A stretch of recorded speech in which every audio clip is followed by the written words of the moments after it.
ఇప్పుడే జీ5 app download చేయండి. చూడండి మీ ఫేవరెట్ టీవీ షోస్ ఎప్పుడైనా ఎక్కడైనా. చాలా థ్యాంక్స్ అత్తయ్య, మమ్మల్ని బాగా అర్థం చేసుకున్నారు.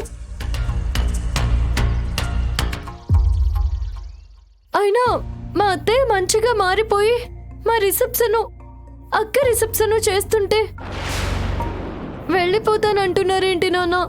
నీ వరకు మీ అత్తయ్య మంచిగా మారటంలో అర్థం ఉంది, కానీ దాన్ని క్షమించడం ఏంటి? ఆ అతి మంచితనం వెనక అంతరార్థం ఏంటో అర్థం కావట్లేదు. పైగా నేనెంతో మందిని స్టడీ చేశాను. సడన్గా చేంజ్ వచ్చిన వాళ్ళలో నిజాయితీ ఉండదు. మీరు పోలీసులా ఆలోచిస్తున్నారు నాన్న. మా అత్తయ్య నిజంగానే మారింది, ఆవిడ్ని అపార్థం చేసుకోకండి. నా అనుభవం అలాంటిదమ్మా. నేను ఇలాగే ఆలోచిస్తాను.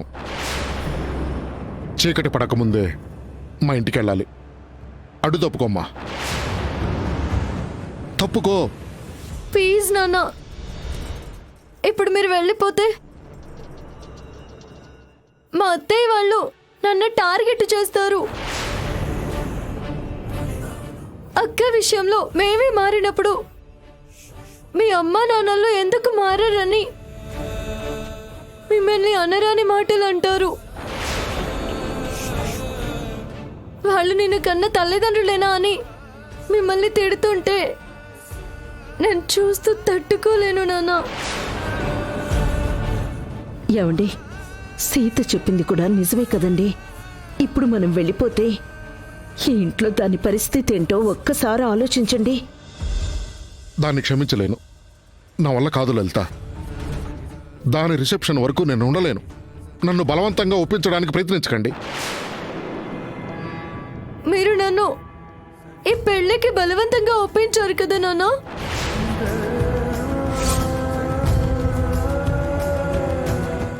కావాలంటే మీ కాళ్ళు పట్టుకుంటాను నాన్న.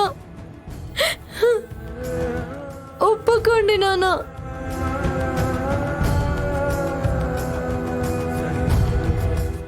నా కోసం ఒప్పుకోండి.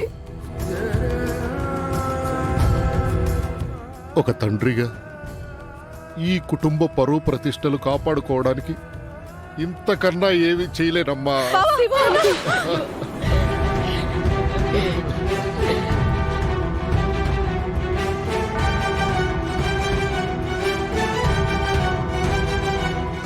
ప్లీజ్ నాన్న.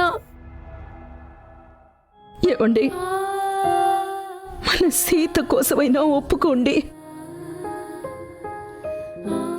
అది ఏడిస్తే మీరు చూడలేరు కదా.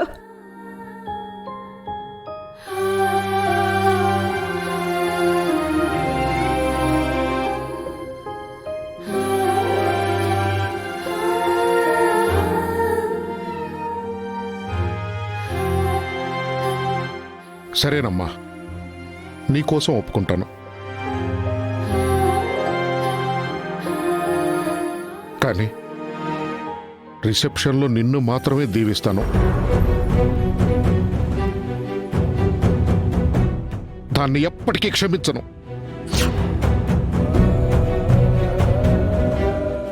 క్షమించను. జీ5 యాప్ డౌన్లోడ్ చేసి అన్ని ఎపిసోడ్స్ పూర్తి ఉచితంగా చూడండి.